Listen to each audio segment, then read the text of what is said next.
আমরা শুরুতেই সে মহান রব্বুল ইজ্জত ওয়াল জালালের দরবারে শুকরিয়া আদায় করছি যে আল্লাহ তাআলা আমাদেরকে দীর্ঘ এক মাস সিয়াম সাধনার পরে শাওয়াল মাসের প্রথম জুমা 7 শাওয়াল যে আল্লাহ আমাদেরকে মসজিদে আসার সুযোগ দিয়েছেন, সে আল্লাহর দরবারে আমরা কালিমাতুশ শুকর আদায় করছি। আলহামদুলিল্লাহ। দরুদ ও সালাম প্রেরণ করছি বিশ্ব মানবতার মুক্তির শিক্ষক মুহাম্মদুর রাসূলুল্লাহ সাল্লাল্লাহু আলাইহি ওয়াসাল্লামের প্রতি, যিনি আমাদেরকে ইবাদতের সঠিক পথ এবং জীবনযাপনের পরিপূর্ণ দিক নির্দেশনা দিয়েছেন। সে সাথে শাহাদায়ে কেরামের আত্মার মাগফিরাত কামনা করছি। বিশেষত গতকাল 24শে মার্চ চলে গিয়েছে, বাংলাদেশের স্বাধীনতার জন্য যারা জীবন দিয়েছেন তাদের আত্মার মাগফিরাত কামনা করে আমরা আজকে শাওয়াল মাসের প্রথম জুমা, শাওয়াল মাসের আমল সম্পর্কে আমরা আলোচনা করব ইনশাআল্লাহ। সম্মানিত হাজিরিন, শাওয়াল মাসকে যদি আমরা কোরআন এবং হাদিসের দিকে দেখি তাহলে শাওয়াল মাসের 3টা আমল দেখতে পাই। কয়টা? 3টা আমল। 1 নম্বর আমল আপনারা সবাই অবগত আছেন, যেটা ঈদ উল ফিতরের খুতবাতে আমরা উল্লেখ করেছিলাম, সেটা হচ্ছে শাওয়াল মাসের 6 রোজা। এটা আমরা সবাই জানি, 1 নম্বর আমল। 2 নম্বর আমল, শাওয়াল মাসের আরেকটা আমল হচ্ছে উপযুক্ত পাত্র পাত্রী থাকলে বিয়ের ব্যবস্থা করা, অভিভাবকের পক্ষ থেকে বিয়ের ব্যবস্থা করা। 3 নম্বর আমল হচ্ছে শাওয়াল মাসে হজের প্রস্তুতি গ্রহণ করা। আমরা জানি হজের মাস 3টি। হজের মাস কয়টি? 3টি। রমাদান শেষ হওয়ার পরে আরবি 12 মাসের মধ্যে রমজান মাস 9ম মাস, 10ম, 11তম, 12তম, এই 3টা মাস হচ্ছে হজের মাস। শাওয়াল, জিলকদ, জিলহজ, এই 3টা মাস হজের মাস। এই হজের মাসের প্রথম মাস হচ্ছে শাওয়াল মাস।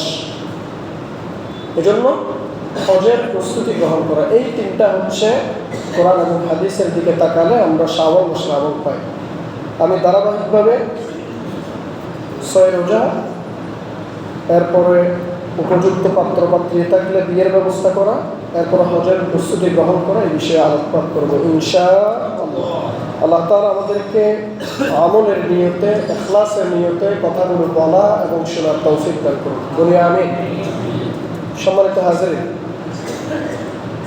প্রথম কথা হচ্ছে শাওয়ালের 6 রোজা।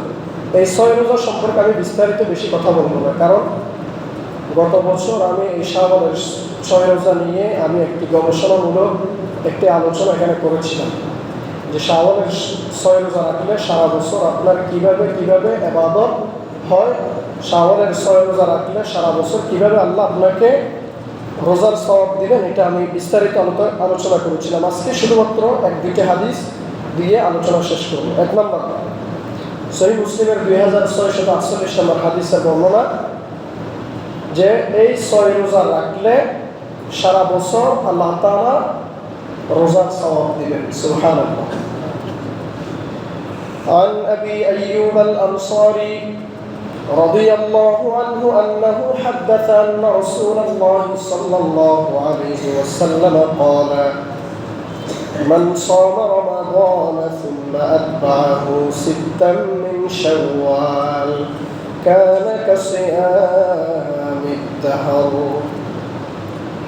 আল্লাহ নবীর প্রখ্যাত সাহাবী হযরত আবু আইয়ুব আল আনসারী রাদিয়াল্লাহু আনহু তিনি বর্ণনা করেছেন, রাসূল করিম সাল্লাল্লাহু আলাইহি ওয়াসাল্লাম বলেছেন, মান সামা রমাদান, যেই ব্যক্তি রমজান মাসে রোজা রাখলো, সুম্মা আতবাহু 6 মিন শাওয়াল, এরপরে রমজানের রোজা রাখার পরে শাওয়ালের 6টি রোজা রাখলো, কানা কাসিয়ামিদ দাহর, আল্লাহ তাআলা সেই ব্যক্তিকে সারা বছর রোজা রাখার সওয়াব দিয়ে দিবেন। সুবহানাল্লাহ।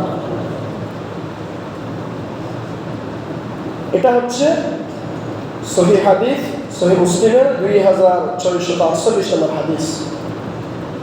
তাহলে এই হাদিসে আপনারা একটু ইশারা নেন, নবী সাল্লাল্লাহু আলাইহি ওয়াসাল্লাম প্রথমে বলেছেন মান সামা রমাদান। শুধু এখানে আপনি শাওয়ালের রোজা রাখতে হবে না, এখানে নবী করিম সাল্লাল্লাহু আলাইহি ওয়াসাল্লাম শর্ত জুড়িয়ে দিয়েছেন মান সামা রমাদান, যেই ব্যক্তি রমজানের রোজা রাখল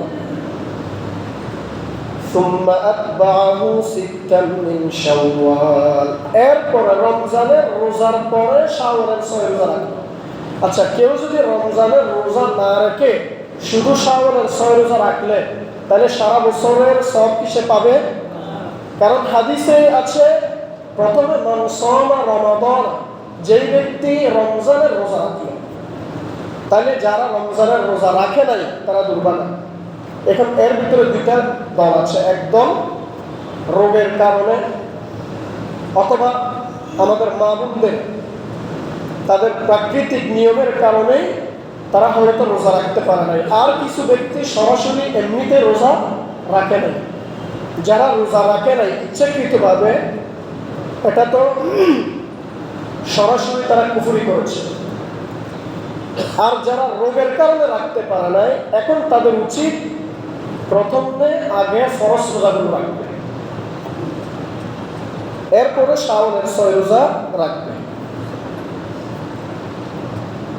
আরেকটা জয়ীফ বর্ণনা ইবনে উমরের বর্ণনায় عن ابن عمر قال قال رسول الله صلى الله عليه وسلم من صام رمضان وأتبعه 6 من شوال خرج من ذنوبه كيوم ولدته أمه। কি চমৎকার হাদিস, যদিও বর্ণনাটা একটু দুর্বল। মুআজামুল আওসাত লিত-তাবারানি 8622 নম্বর হাদিস, ইবনে উমরের বর্ণনা। আল্লাহর নবী ইরশাদ করেছেন মান সামা রমাদান, যেই ব্যক্তি রমজানের রোজা রাখল ওয়া আতবাহু 6 মিন শাওয়াল, তার ধারাবাহিকতায় শাওয়ালের 6টি রোজা রাখল, খরাজা মিন যুনুবিহি কায়াউমি ওয়ালাদাতহু উম্মুহু, আল্লাহ তাআলা তাকে এমন নিষ্পাপ করে দিবেন যেমনি ভাবে কায়াউমি ওয়ালাদাতহু উম্মুহু, তার মায়ের উদর থেকে, মায়ের পেট থেকে যেদিন সে দুনিয়াতে এসেছে সেই দিন যেই রকম সে নিষ্পাপ ছিল, রমজানের রোজা রাখার পরে শাওয়ালের 6টি রোজা যদি কেউ রাখে তাহলে ওই নিষ্পাপ মাসুম ব্যক্তির মতো যে প্রথম দিন তার মা থেকে ভূমিষ্ঠ হয়েছে তার যেই রকম গুনাহ নেই, তাকেও আল্লাহ তাআলা সেই রকম নিষ্পাপ করে দিবেন। সুবহানাল্লাহ।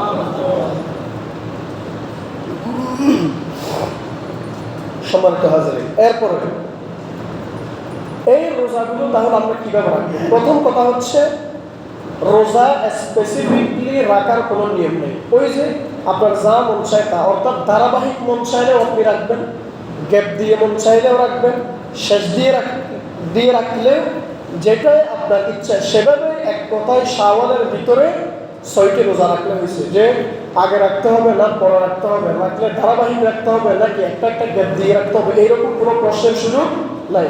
অর্থাৎ শাওয়ালের ভিতরেই ওই চন্দ্রের মাসের 30 দিন অথবা 29 দিনের ভিতরেই আপনি যদি 6টা রোজা রাখলে এনাফ। সম্মানিত হাজিরিন, এক কথায় ঈদের দিন তো রোজা রাখা যায় না, শাওয়ালের প্রথম দিন হারাম। ঈদের পরদিন থেকে আপনি বাকি 29 দিনের মধ্যে রোজা রাখা যাবে। এরপরে কেউ যদি চায়, আমরা সাপ্তাহিকভাবে যেভাবে রোজা রাখি সোমবার বৃহস্পতিবার, তো এই সাপ্তাহিক সোমবার বৃহস্পতিবার যদিও রোজা রাখে, অনেকেই বলেছেন, অনেক ওলামারা বলেছেন, ফকিরা বলেছেন সে ডাবল সওয়াব পাবে। সুবহানাল্লাহ। একদিকে সোমবারের সওয়াব, বৃহস্পতিবারের সওয়াব, আর একদিকে সে শাওয়ালের 6 রোজার সওয়াব। তবে আপনি নিয়ত রাখবেন শাওয়ালের 6 রোজা। একই সাথে এটাও বলা যায় আইয়ামে 20, চন্দ্র মাসের 13, 14, 15 এই 3 দিন রোজা রাখা সুন্নাত। তাহলে কেউ যদি চন্দ্র মাসের 13, 14, 15 এই 3 দিন হিসাব মিলিয়েও যদি এই রোজাগুলো শাওয়ালের রোজাগুলো রাখে, সেও ডাবল সওয়াব পেয়ে যাবে ইনশাআল্লাহ। ইমাম তিরমিজি রাহিমাহুল্লাহ হাদিস বর্ণনা করেছেন, সুনানে তিরমিজির 759 নম্বর হাদিস। হাদিস বর্ণনার পরে তিনি বলেন, وقد استحب قوم صيام 6 أيام من شوال بهذا الحديث। একদল বিশেষজ্ঞ আলিম এই হাদিসের ভিত্তিতে শাওয়াল মাসের 6 দিন রোজা পালন করাকে মুস্তাহাব মনে করেন। قال ابن المبارك هو حسن هو مثل صيام 3 أيام من كل شهر। ইবনুল মুবারক রাহিমাহুল্লাহ বলেন, প্রতি মাসে 3 দিন রোজা পালনের মতো এই 6টি রোজা মুস্তাহাব। মুস্তাহাব মানে পছন্দনীয় আমল।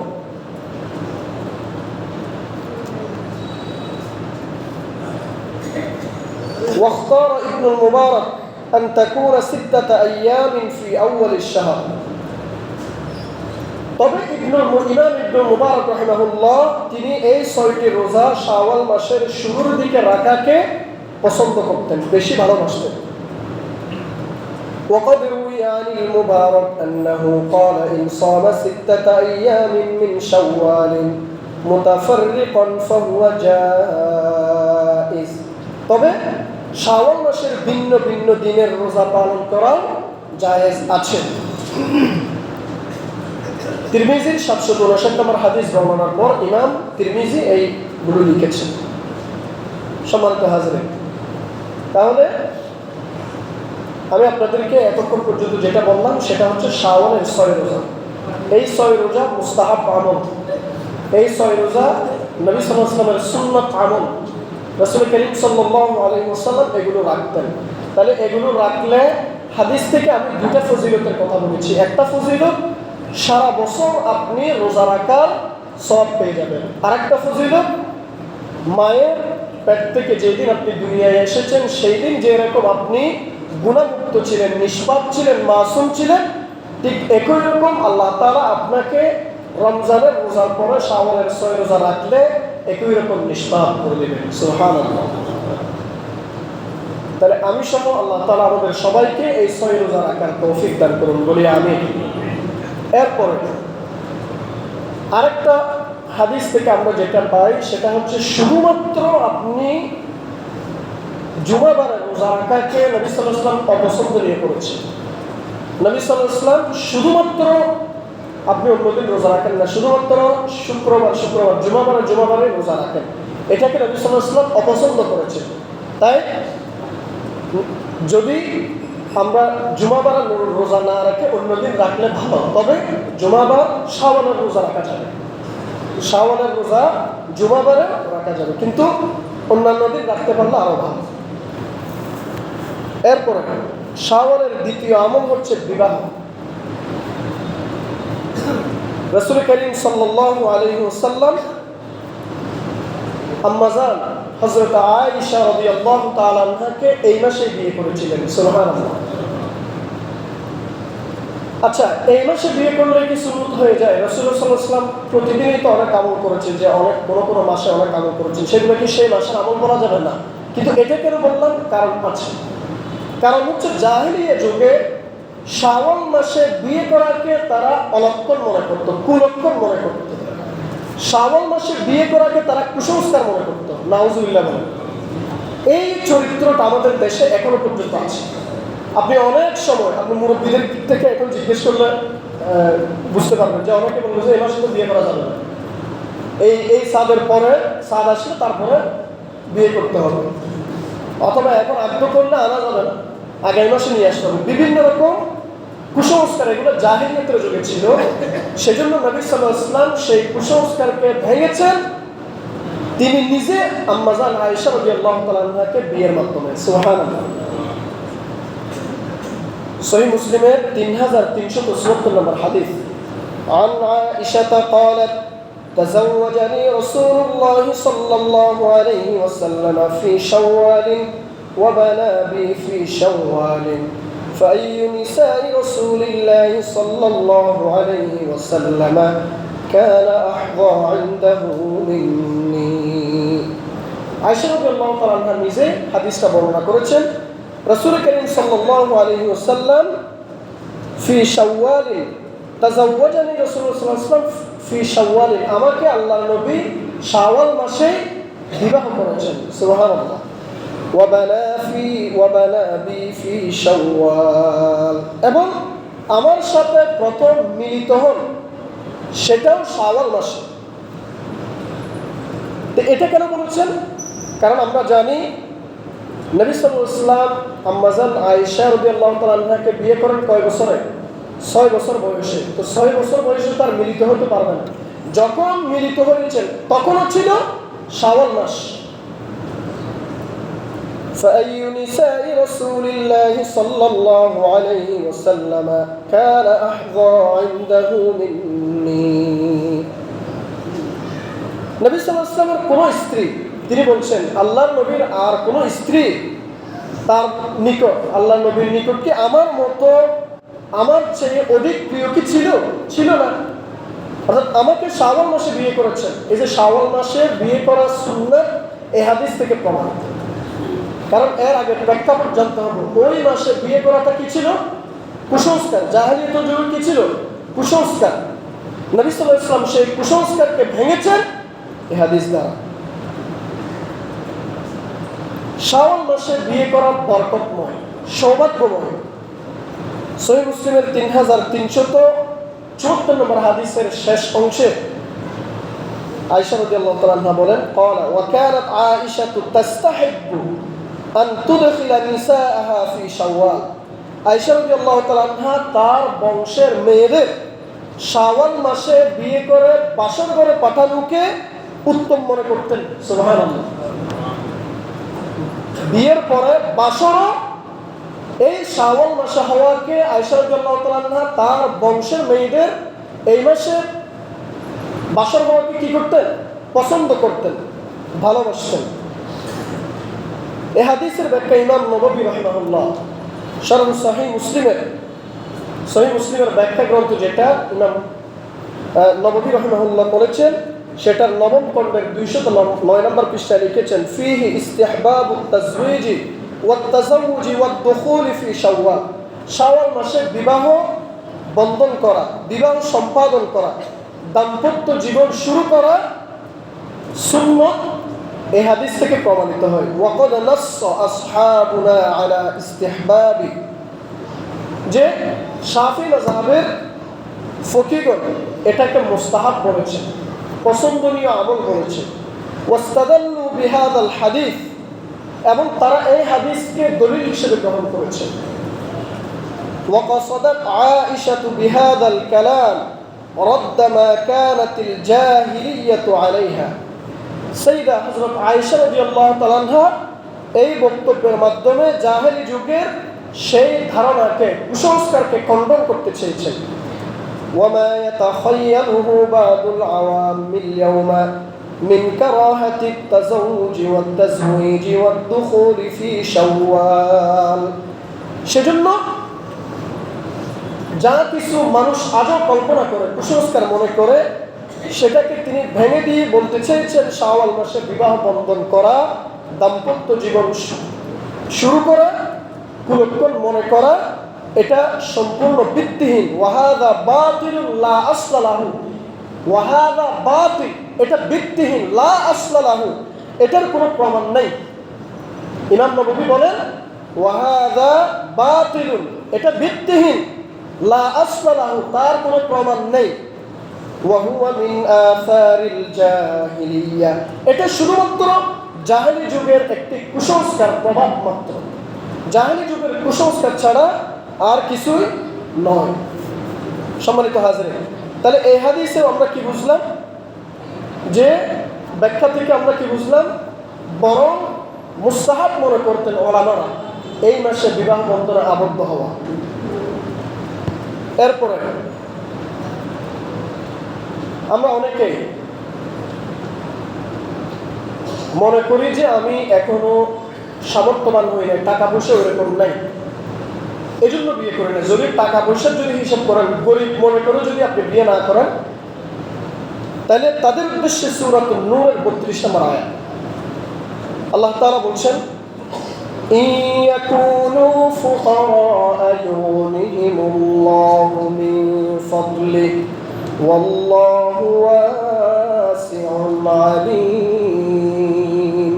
যদি তারা ফকির মনে করে, গরিব মনে করে, ইয়াকুনু ফুকারা, যদি তারা নিজেদেরকে কি মনে করে, ফকির মনে করে, দরিদ্র মনে করে, টাকা পয়সা আমার কাছে নেই, আমি কিভাবে নিজে চলতে কষ্ট হচ্ছে, বউ কিভাবে চালাবো, এই চিন্তা করে যারা বিয়ে করে না, আল্লাহ তাআলা বলছেন ইউগনিহিমুল্লাহু মিন ফাদলি, আল্লাহ তাআলা নিজ অনুগ্রহে তাকে ধনী বানিয়ে দিবেন। সুবহানাল্লাহ। যদি টাকার জন্য বিয়ে না করলে কি হবে, আল্লাহ কি করবেন, শুধুমাত্র সে বিয়ে যদি করে, নিয়ত যদি করে, আল্লাহ বলছেন তাকে আমি নিজ অনুগ্রহে তাকে ধনী বানিয়ে দিব। সুবহানাল্লাহ। এজন্য আপনি দেখবেন বিয়ে করার কারণে গরিব হয়েছে এরকম কেউ নেই। চোখ আপনি একটু বুলালে দেখবেন বিয়ে করার কারণে সে গরিব হয়ে গেছে এরকম নাই, বরং তাকে আল্লাহ তাআলা দিন দিন রিজিক বাড়িয়ে দেন। আপনি আপনার দিকে খেয়াল করেন, আমি আমার দিকে খেয়াল করি, আমি নিজেকে পরীক্ষিত, আপনিও আপনার দিকে খেয়াল করেন যে আপনার প্রথম বাচ্চা যখন হয় তখন আপনার ইনকাম কত টাকা ছিল, 2 বাচ্চা যখন হয় তখন ইনকাম কত টাকা ছিল। অর্থাৎ রিজিক আল্লাহ সবসময় কি করে দেন, প্রশস্ত করে দেন। সেজন্য এর পরের অংশ আল্লাহ বলছেন ওয়াল্লাহু ওয়াসিউন আলীম, আল্লাহ মহা সম্পদশালী, সর্বজ্ঞ। আল্লাহ চাইলে আপনাকে এটা দিতে পারেন, আপনাকে বিশ্বাস রাখতে হবে যে দরিদ্রতার কারণে বিয়ে করতে পারছি না এমন না। তবে আপনি যদি আসলে দরিদ্র হন, বউ চালানোর মতো তখনও যদি সক্ষমতা যদি না আসে, আপনি আবার বিয়ে থেকেও দূরে থাকতে পারবেন, এটাও হাদিসে আছে। সম্মানিত হাজরিন, এরপরে অভিভাবকদের উদ্দেশ্যে ঠিক একই আয়াত আল্লাহ তাআলা বলছেন সূরা নূরের 32 নম্বর আয়াত, কি বলছেন যে আপনার উপযুক্ত পাত্র পাত্রী যদি থাকে তাহলে বিয়ে দেওয়াটা আপনার দায়িত্ব। কার দায়িত্ব? অভিভাবকের দায়িত্ব। এখন আমাদের অভিভাবকরা বিয়ে থেকে একেবারে অনেক দূরে। যতদিন পর্যন্ত বাচ্চা, ছেলে বা মেয়ে পড়াশোনা করে এস্টাবলিশ হয় নাই, একটা ভালো মানের সরকারি জব করে নাই, প্রাইভেট ভালো মানের একটা যতদিন চাকরি ধরতে পারে না ততদিন নাকি বিয়ে হবে। অথচ আল্লাহ বলছেন উপযুক্ত হওয়ার পরে আপনার অভিভাবকের দায়িত্ব তাদেরকে বিয়ে দেওয়া। وَأَنكِحُوا الْأَيَامَ مِنكُمْ وَالصَّالِحِينَ مِنْ عِبَادِكُمْ وَإِمَائِكُمْ, যে তাদের উদ্দেশ্যে বলছেন, ওই সব গার্ডিয়ানদের উদ্দেশ্যে, অভিভাবকদের উদ্দেশ্যে যাদের বাচ্চা বড় হয়েছে, মেয়ে বড় হয়েছে, তাদের বলেছেন তাদের মধ্যে যারা অবিবাহিত, ওয়ানকিহুল আয়ামা মিনকুম, যারা অবিবাহিত তাদের বিয়ে দিয়ে দাও। তো এখানে কি বলেছেন যে বড় একটা পোস্টে যাইতে হবে, এরপরে বউ আনা যাবে, এর আগে বউ আনা যাবে না, এর আগে মেয়ে বিয়ে দেওয়া যাবে অথবা মেয়ে বিয়ে দেওয়া যাবে না, এরকম কি কোনো ঘটনা আছে? নাকি বলেছেন তাদের মধ্যে যারা অবিবাহিত তাদেরকে কি করো, বিয়ে করিয়ে দাও। والصالحين من عبادكم وإمائكم, এবং তোমাদের দাস দাসীদের মধ্যে যারা যোগ্য তাদেরকেও বিয়ে দিয়ে দাও। সম্মানিত হাজির, আজকে আমাদের দেশে বিয়ে না থাকার কারণে দর্শনের সংখ্যা এত বেশি বেড়ে যায়। এদেশে এত বেশি কেন দর্শন হয়? সব তো মুসলমান হওয়ার পরেও, আল্লাহর ভয় অন্তরে থাকার পরেও এত বেশি কেন ধর্ষণ হয়? কারণ একটা, কারণ বিয়ে কঠিন করে ফেলেছে। যেই সমাজে বিয়ে কঠিন সেই সমাজে জানা সহজ। এজন্য আমি আজকে আপনাদেরকে অনুরোধ করব, বিয়ে যত পারেন সহজ করবেন। আল্লাহ নবীর হাদিস, তোমরা বিয়ে সহজ করো, এমনকি কাবিননামার মধ্যে যতটুকু পারো কম দিয়ে হলো, একটা খেজুর দিয়ে হলো তোমরা বিয়ে করো।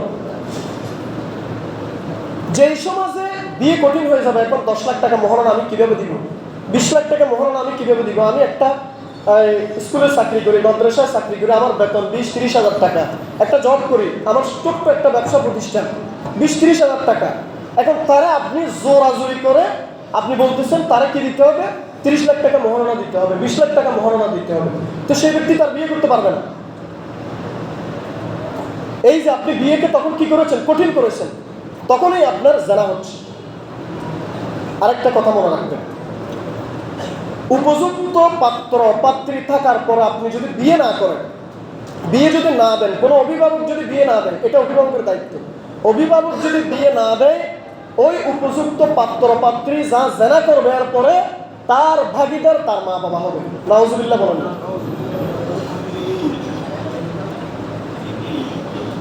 উপযুক্ত হওয়ার পরে বিয়ে দেওয়া আপনার দায়িত্ব। এখন আপনি যদি দেন নাই, ছেলে জেনা করেছে, মেয়ে জেনা করেছে, এখন জেনা তো চোখের হয়, জেনা তো মুখের হয়। আপনাকে এটা মনে রাখতে হবে, জেনা মানে যে একেবারে তার সাথে অবৈধ কাজ করতে হবে ওই রকম না। জেনা চোখের জানা হয়, জেনা মুখের জানা হয়, জেনা ইশারায় জানা হয়, হাতের জানা হয়, পায়ের জানা হয়। সেজন্য এই যে জেনার গুণাগুলো অভিভাবক যে ওলি যে অভিভাবক তার উপর জানে। এজন্য অনুরোধ করছি, যাদের সন্তান সন্ততি বড় হয়েছে, পড়ালেখা করলে করুন। 2-1 দিন আগে আমার ফুফাতো বোনের জামাই, এই যে ঈদে বাড়িতে গেলাম, তখন আমাকে বলতেছে আমার ভাগিনা মানে ফুফাতো বোনের ছেলে বড়টা এখনো পড়াশোনা করতেছে, তার জন্য বউ নিয়ে আসবে। তো আমি বললাম যে কেন নিয়ে আসতেছেন? বলে যে তার মন চাইলে সে পড়ালেখা করুক,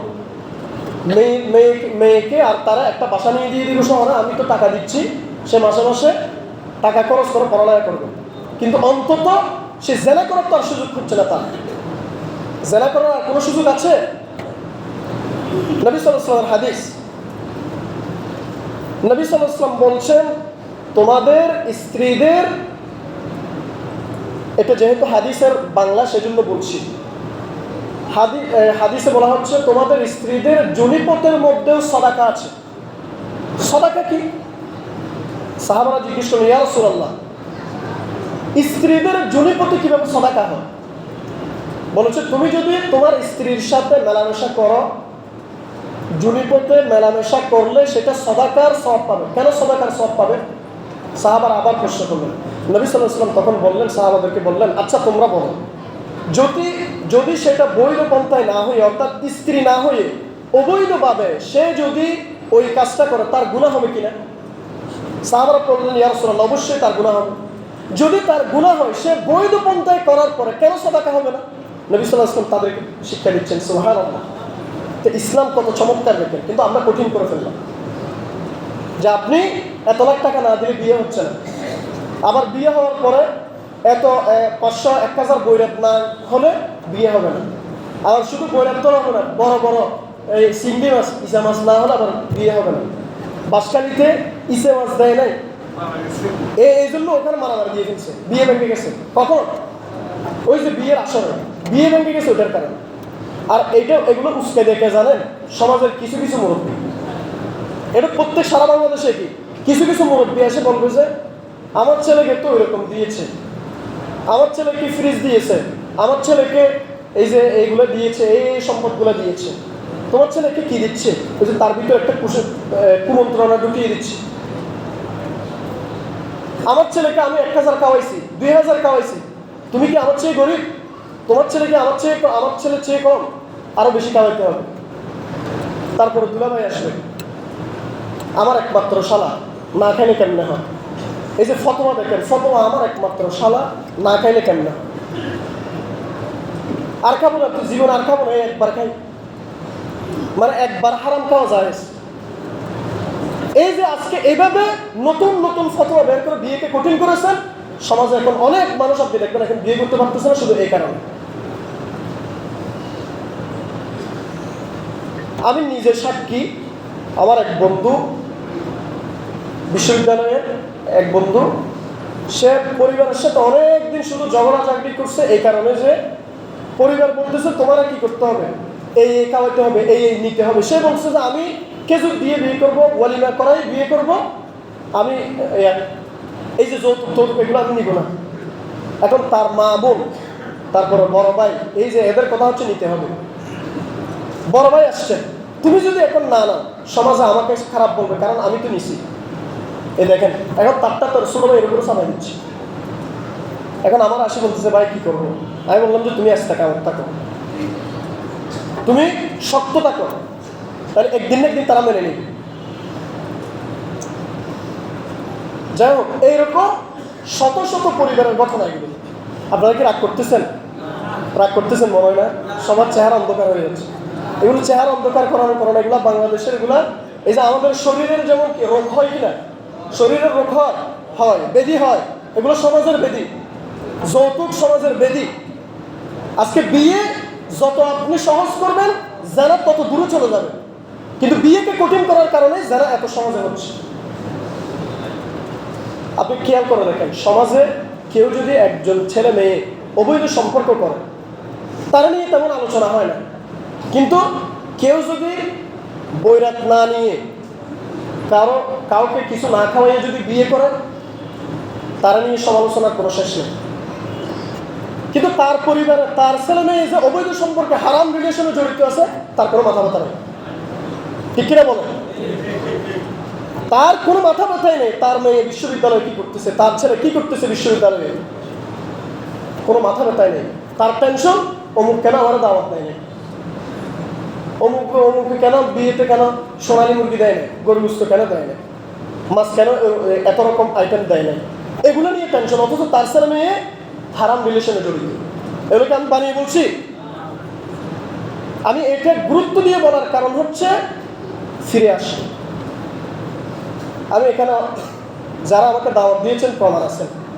অনেকে আমাকে এখানে দাওয়াত দিয়েছেন বিয়ের, যে বিয়েতে যৌতুক আছে, আমি যাই নাই। এখানে অনেকেই আছেন, তারা রাগ করবেন না আমি কেন যাচ্ছি না। আমি যাচ্ছি না এই কারণে, আমি যদি যেতাম বুক ফুলে এই কথাগুলো এখানে দাঁড়ায় কথা বলতে পারতাম না। আমি ওই বিয়ে যাই, মেয়েদের পক্ষে যাই, ছেলেদের পক্ষে তখন যাব যখন ওলিমা করবে। আলহামদুলিল্লাহ, এটা আমাদের পারিবারিক শিক্ষা। আমরা ছয় ভাই বিয়ে করেছি, একজনও যৌতুক নিই নাই। প্রত্যেক 6 ভাই সামর্থ্য অনুযায়ী ওলিমা করেছি। আল্লাহ নবী বলছেন আউলিম ওয়ালাউ কানা বিশাতিন, একটা বকরির বাচ্চা দিয়ে হলো ওলিমা করো, যৌতুক নিবে না। আল্লাহ তাআলা আমাদেরকে বোঝার তৌফিক দান করুন।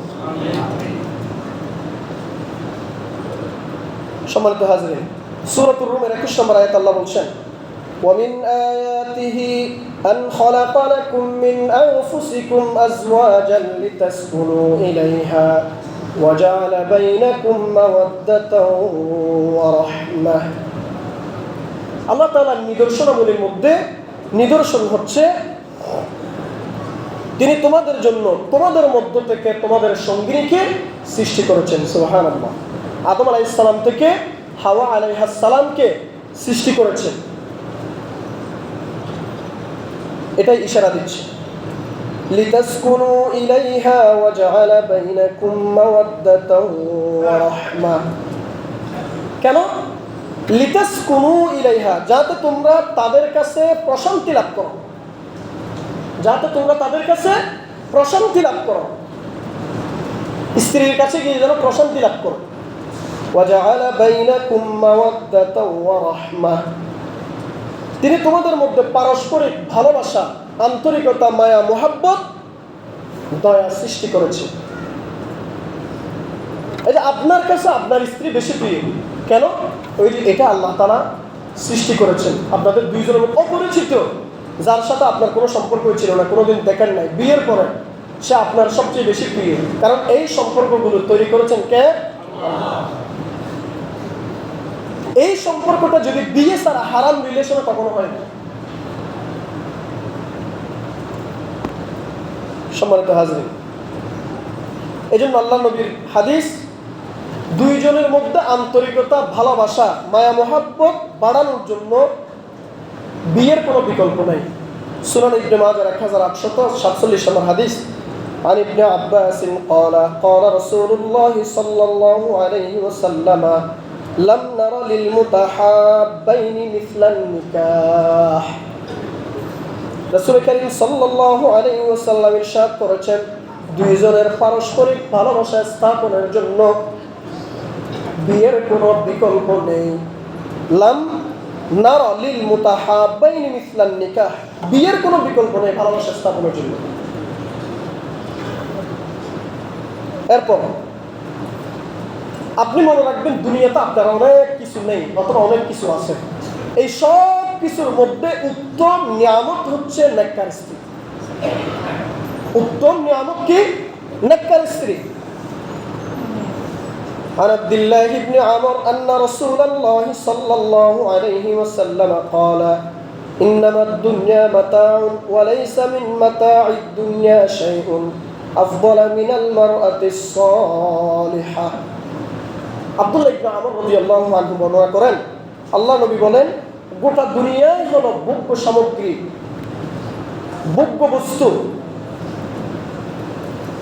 وليس من متاع الدنيا شيء أفضل من المرأة الصالحة। আর দুনিয়ার মধ্যে পুণ্যবতী নেককার স্ত্রীদের চেয়ে, স্ত্রী লোকের চেয়ে অধিক উত্তম কোন সম্পদ, কোন ভোগ্য সামগ্রী নাই। সুবহানাল্লাহ। এজন্য যারা আপনাদের সবাইকে একটা দোয়া শিখাই দিয়ে, যারা বিয়ে করেছেন, যারা করেন নাই, এই দোয়াটা সবসময় পড়বেন। পবিত্র কোরআনুল কারীমের সূরাতুল ফুরকানের একটা আয়াত, রব্বানা হাব লানা মিন আজওয়াজিনা ওয়া যুররিয়াতিনা কুররাতা আয়ুন ওয়াজআলনা লিল মুত্তাকিনা ইমামা। এই দোয়াটা কেন করবেন? কুররাতা আয়ুন, যেন আপনার সন্তানাদি, আপনার স্ত্রীকে দেখার পর আপনি যেন চক্ষু শীতলকারী যেন হয়ে যান, তারা যেন আপনার চক্ষু শীতলকারী হয়, তাদের দিকে দেখলেই আপনার দুনিয়ার সমস্ত টেনশন চলে যায়। এখন যৌতুক না দেওয়ার কারণে স্ত্রীর দিকে তাকালে তার মাথা গরম হয়ে যায়। এরকম আছে না, আছে না লোক? নবী সাল্লাল্লাহু আলাইহি ওয়াসাল্লামের 11 জন স্ত্রী ছিল। কয়জন? 11 জন। 11 জন স্ত্রীর মধ্যে কোন একজনকে আল্লাহর নবী একদিনের জন্য একটা ফুলের বাড়ি দিয়েছেন, ফুল নিয়ে হলো একটা বাড়ি দিয়েছেন, মেরেছেন, এরকম কোন রেকর্ড হাদিসে আছে? কোন সিরাতে আছে? 11 জন স্ত্রী থাকার পরেও যদি সেটা যদি না করে, আর আপনি প্রতিদিন ফিডেন, বউ ফিডেন, আবার সমাজের বড় নেতা, বউ ফিডেন আবার সমাজের বড় নেতা, সর্দার। আল্লাহ তাআলা এমন জাহেল থেকে আমাদেরকে হেফাজত করুন বলি আমি। অথচ আপনার স্ত্রী হওয়া দরকার ছিল, আপনি দেখেছেন, আপনার সমস্ত টেনশন চলে যাবে। নবী সাল্লাল্লাহু আলাইহি ওয়াসাল্লাম সেটা বলছেন, ওয়ালাইসা মিন মাতাঈদ দুনিয়া শাইউন আফদালা মিনাল মারআতিস সালিহা। দুনিয়ার মধ্যে পুণ্যবতী স্ত্রী লোকের চেয়ে অধিক উত্তম কোন সম্পদ, ভোগ্য সামগ্রী নাই। সুবহানাল্লাহ। এরপরে যদি আপনার কুফু যদি মিলে যায়, পাত্র পাত্রী দুই পক্ষের কুফু সমতা যদি ঠিক থাকে, তাহলে দেরি করা যাবে না।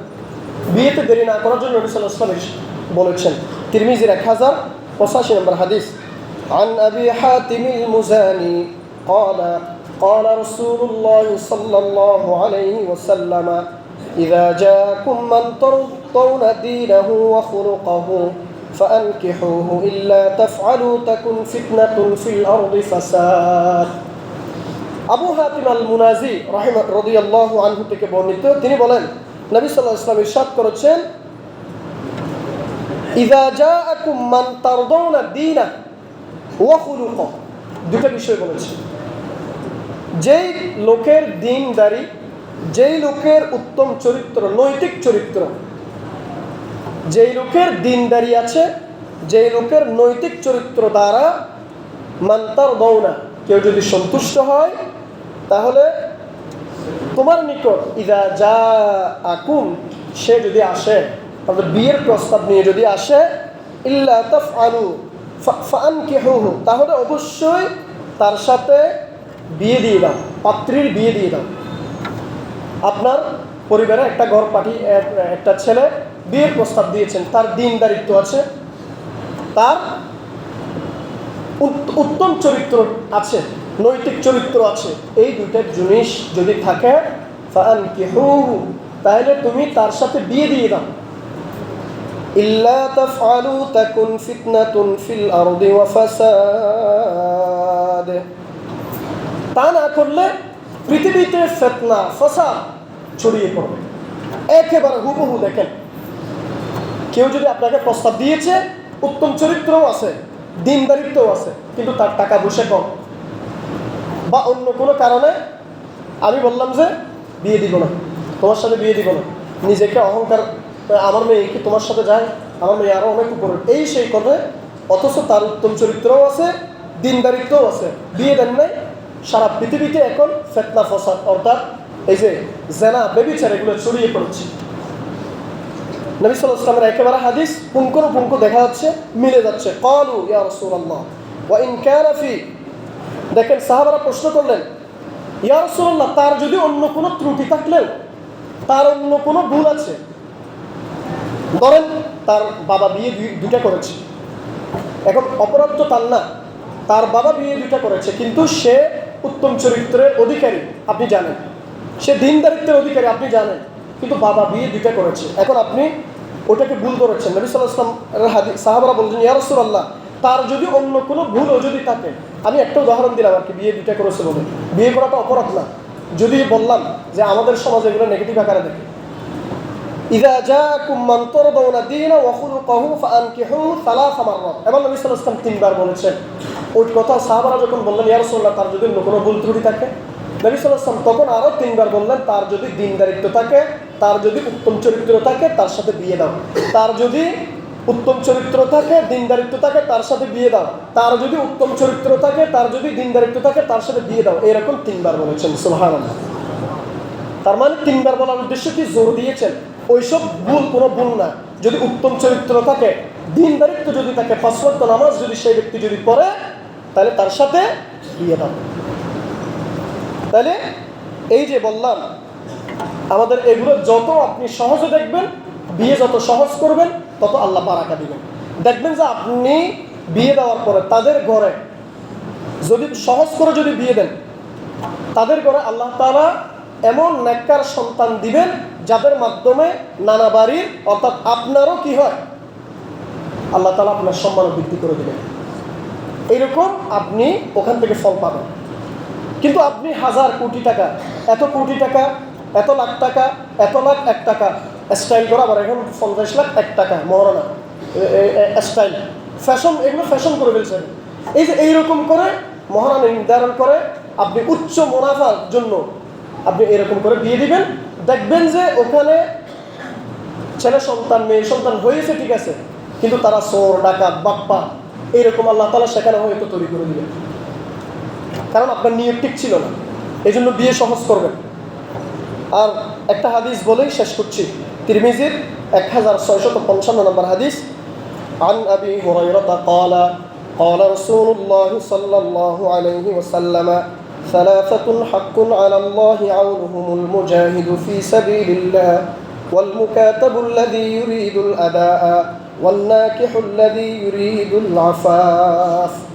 আবু হুরায়রা রাদিয়াল্লাহু আনহু বর্ণনা করছেন, রাসূল করিম সাল্লাল্লাহু আলাইহি ওয়াসাল্লাম ইরশাদ করেছেন, তিন প্রকারের মানুষকে সাহায্য করা আমি আল্লাহ নিজের উপরে কর্তব্য করে নিলাম। সুবহানাল্লাহ। আল্লাহ তাআলা নিজের উপরে কি করে নিলেন, কর্তব্য হিসেবে নির্ধারণ করেছেন, তিন ব্যক্তির উপরে কি করা, সাহায্য করা। আল মুজাহিদু ফি সাবিলিল্লাহ, ওই মুজাহিদ যেই ব্যক্তি আল্লাহর রাহে যুদ্ধ করে, লড়াই করে, সংগ্রাম করে।